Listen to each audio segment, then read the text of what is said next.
Hello guys दर्शन नमस्ते welcome छ मेरो मिनी ब्लगमा सबैजनालाई वेलकम। आज म खाना बनाउँदैछु नौलो स्टाइलले साथीहरु। म तपाईहरुलाई देखाउँछु आज मेरो खाना बन्दैछ केमा। आज म मासु बनाउँदैछु। यसमा है मासु पोको पार्नको लागि मैले लिइसके एल्युमिनियम। अब यसमा मैले मासु पोको पार्छु मसला रोमलेर हेर्नु होला है।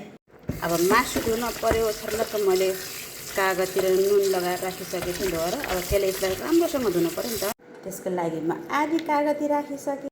अब पालो आयो नुन। मिठो बास्नको लागि अलिकति राखिसकेँ करी पत्ता। अब त्यसैको लागि मेरो सिक्रेट मसाला मैले, किनकि मसाला मैले पहिले पकाएर राखेको हुन्छु मसुरीलाई। काली मिर्चको धुलो, चिकन मसाला, त्यसमा राख्छु मैले एलिभ ओइल है, 2 चम्चा एलिभ ओइल राख्छु। नरम बनाउँछ कि यसले मासु।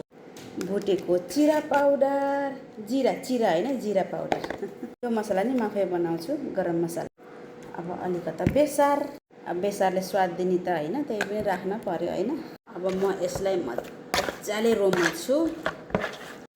लसुनको सिङ्गै पोटी, एउटा आलु छिलिसकेँ यसमा राखिदिन्छु। अब साथीहरु मैले यसमा एल्युमिनियम राख्छु है मजाले, अलिकति राखिसकेको छु तल, किनकि झोल नचुओस् भनेर। यसमा राख्छु अलिकति फुड कलर, किनकि अलिकति रङ आओस्। ल साथीहरु अब मैले यसलाई पोको पार्छु है। ल हेर्नु त मैले यसमा राखिसकेँ। अब पोको पार्छु, मजाले छोपिसकेँ। अब मैले यसमा यसरी राख्छु। अब म हिँड्ने यहाँ राख्नलाई।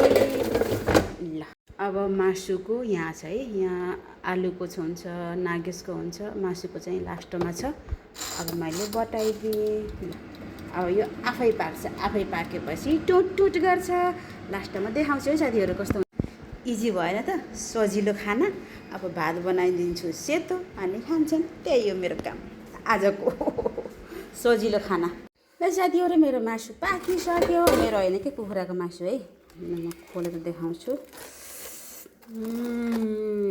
हेर्नु त कस्तो राम्रो गरी पाकेछ नि, यस्तो हुन्छ कि। ल देखाइदिएँ, लसुनको पोटी पनि पाकेछ, खुब मजाले राम्रोसँग पाकेछ। ल साथीहरुलाई है यस्तो हुन्छ, देख्नुभयो।